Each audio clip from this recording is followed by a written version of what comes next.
Please be seated. All right, let's get into the last bit, liturgical aids. So a lot of this is based out of what we're doing in our prayer book, but some of this can go on from there a little bit further. First of all, we do have some very specific, aids from the Book of Common Prayer itself. And the first of these is that 30-day psalm cycle. If you'll look in your prayer book on page 345, we begin the Psalter. And you notice before the first psalm it says the first day morning prayer, right? And some of y'all have heard this sort of thing before, so this is a review for many of us, but that's okay, we'll review anyway. And you see that continues until you get to Psalm 6, on page 348 that says evening prayer, right? And then if you continue on a little bit further, you get to before Psalm 9 says the second day morning prayer. You see how that goes? Yeah. And so what has been done in the Book of Common Prayer, and this goes all the way back to the 1500s, is they've split the Psalter into 30 days, and each day into two different parts, one for morning and one for evening, so that if you go through them following that pattern, you will pray through the Psalms every month. What ends up happening with that is that this does become one of the best ways to become familiar with the Psalms. You just get to know them really well because you're going through them every month. And also, most of the needs that you're dealing with or people that you're praying with or praying for, or whatever, will show up within a day or two when you're doing it. So you will have that I we principle just falls into place just from praying. So that's something that happens with that 30-day cycle as well. That said, it can be pretty daunting. This can be a difficult thing to incorporate. It takes a while to build up the habit.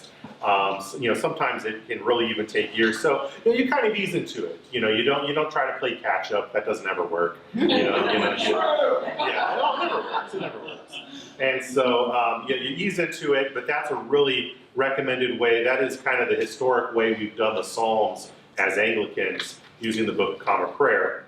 Well, we do also have, though, in our lectionary, we have the Psalms assigned more for the day. So if you look in any of those kind of lectionary pages, Roman numerals 10 through,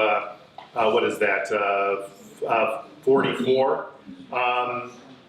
you'll see that you have in that first column, you have the days, and so, the Monday, Tuesday, Wednesday, Thursday for whichever week, and then you have the next column is the Psalms, and then you have the first lesson, the second lesson. And so that gives you a psalm or two every day in morning and evening. It takes a bit longer to go through it.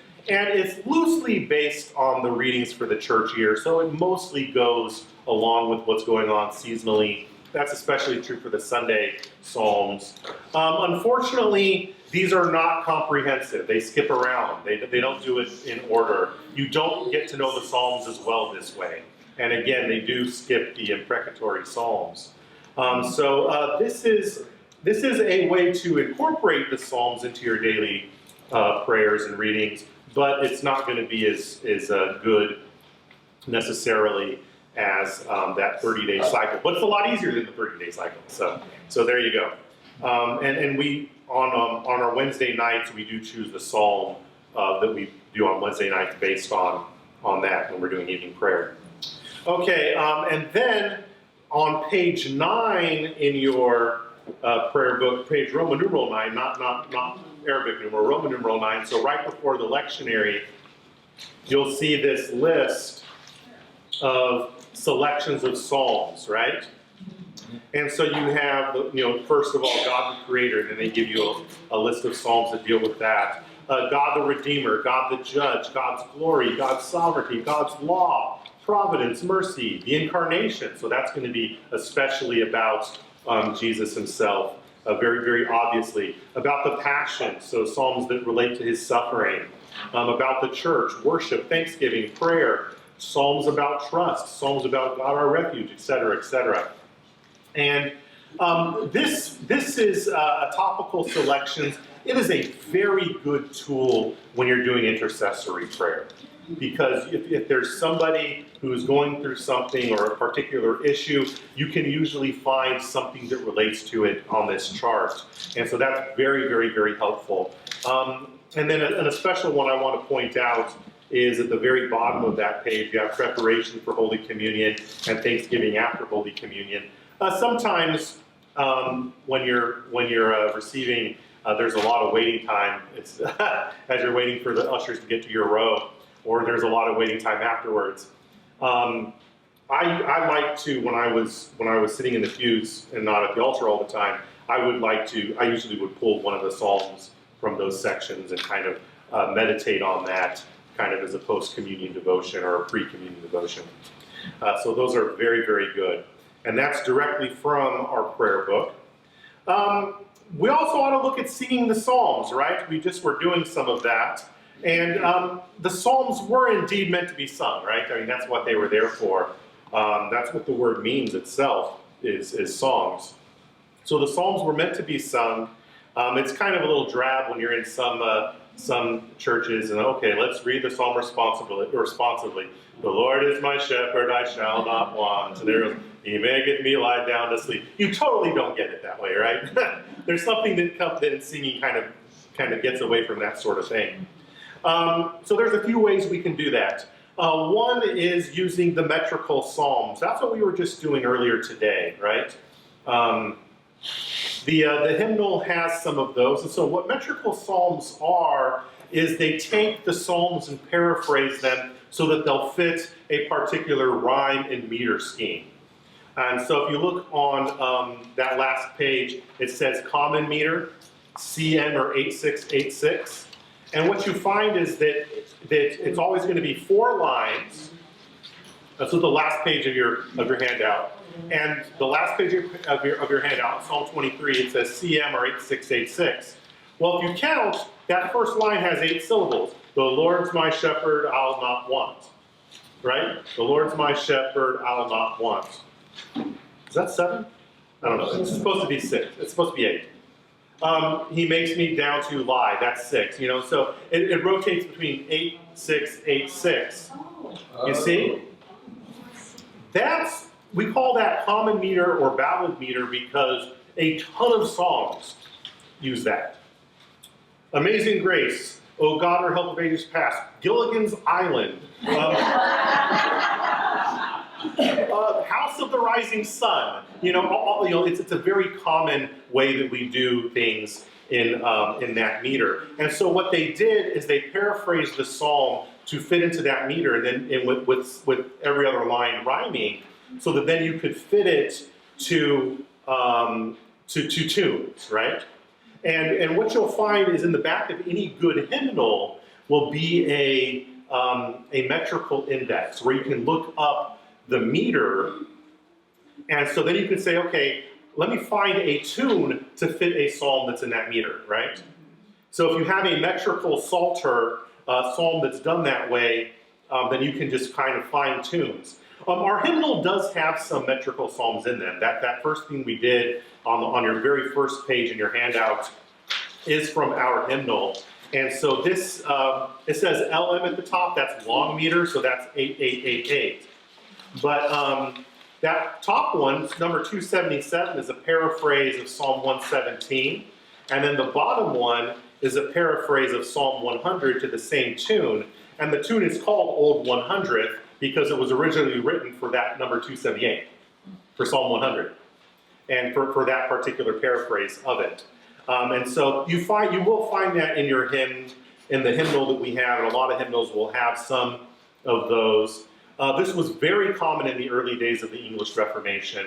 Matter of fact, a lot of times the Book of Common Prayer would be bound with some of those more popular metrical psalters, so that rather than having a hymnal, you just turn to the psalm, and then they would, the organist would plunk something out, and everybody would sing along if they knew the tune. That 1650 Scottish Psalter is still one of the best in print. They did one of the best jobs of keeping faithful to the Hebrew text, despite the paraphrasing. And it's still used by some really hardcore Presbyterians. that will only do psalm singing. That was a big theme in the Presbyterian world for a long time. And you can find it online to either look at or to buy. I copied that last page with Psalm 23 and 121. That is from the Scottish Psalter. And most of the tunes in the Scottish Psalter are in common meter, though they do have some in short meter or long meter, which you don't need to worry about that, but they're there. So that's metrical psalms. That's a very easy way of doing it. But it is paraphrases, right? So it is paraphrases. A way that we've done it, that I like, this is my preferred, is plain chant, where we actually chant the psalms using those medieval tunes. We do this in every Friday in Matins. We'll do this. Wednesdays in either Evensong or Compline we'll do this. And this again, it reflects kind of a medieval method. This was the way they did it in the Western Church and the monasteries. Our hymnal, again, has a few of these. It does in the back, in the service music, has a few pointed psalms for plain chant. And then I have here the St. Dunstan's Plain Song Psalter, which has all of those old melodies, and it's pointed for it. And it's basically the psalms as in our prayer book, but with those tunes, those melody lines attached. And our choir is going to be using this book actually for Wednesday nights pretty soon, I'm told. Is it? That's right, choir guys? Oh, okay, good. So that's a real good way of doing that. And I plan on having a future workshop on plain chant. We've done a little bit of that as part of something else before, but we'll do a workshop on that. Or I'm sure the choir doesn't need that anymore because Francis is making y'all learn it. But we'll do a workshop on that sometime in the future. We really have learned a lot by just doing it on Friday mornings. Really? We've been doing it for more than a year now. Yeah. And it's really being the follow place for us. Yeah, and that's really the thing. It takes some getting. There's a learning curve, but after a while, you just kind of feel it. As much as Terry says he doesn't get it, he doesn't use the Psalter. He just uses his prayer book, and he usually follows along very well. I mean, because you've been doing it for like a year. You do as well just about anybody who's just using the prayer book. So that's very good. And again, we'll have a workshop on that. The benefit is, of course, that it can be used. You can use those melodies with any translation. But the Book of Common Prayer kept the Coverdale Psalter specifically because it works really well with this sort of thing. We were talking about that earlier. What translation does the prayer book use? Well, it uses one that's actually older than the King James, and they kept it because it fit chanting so well. I've got this little card that I found on the internet that I was able to print out that has 5 of the most common plain song melodies, and I just stick it in my prayer book in case I don't have my Psalter with me. I can just grab one of those. So you get to feel it. It's not too bad. But come on Friday mornings or Wednesday nights, and you'll start to get some more of that. Okay, and then finally we have what we call our Anglican chant, which has its basis in the same principles as the plain chant, but it's applied to kind of a 4-part harmony. And a good example of that is the Gloria that we do sometimes, where it's the one that's a glory be to God on high, and on earth peace, goodwill towards men. That's one of those Anglican style chants that then gets applied to the Gloria. And what they do is they have 3 or 4 different chants that they use in that one Gloria. They just kind of go through it. And so again, we have a lot of different versions of this in the hymnal. That Gloria is probably the one we know most in this parish. You'll also find that the BBC broadcast Evensong, and they'll use this a lot with the Psalms there. But so this is very much part of what we do as Anglican Christians, is sing the Psalms, and these are different ways we do it. And again, you'll find us doing a lot of plain chant at All Saints, but there's other places that do other things as well. All right, and that's about it as far as what we have. Let's do some questions. Yes, Brenda. What's Gregorian chant? Gregorian is just a kind of plain chant. It's basically the same thing. Gregorian is a little bit more ornamented, but it's basically the same thing.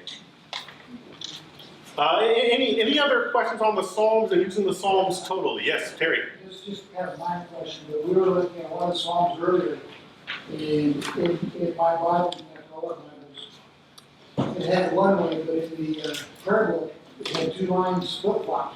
You know, I have an additional verse and an additional verse. Yeah, some of that's just the, because it's an older translation, some of their manuscripts weren't as good.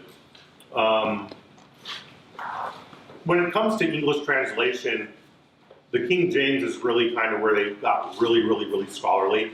So some of the places in the prayer books using the Psalter, it's not always the best translation in terms of being faithful to the Hebrew. But there's nothing essential that gets lost. It just doesn't always line up, and sometimes their numbering is a little bit different too. Any other questions? All right. Well, let's go ahead and close then by singing that old 100th back on your first page, the one we didn't do, which is that bottom hymn number 278. And then we'll be dismissed. All right, let's all stand again.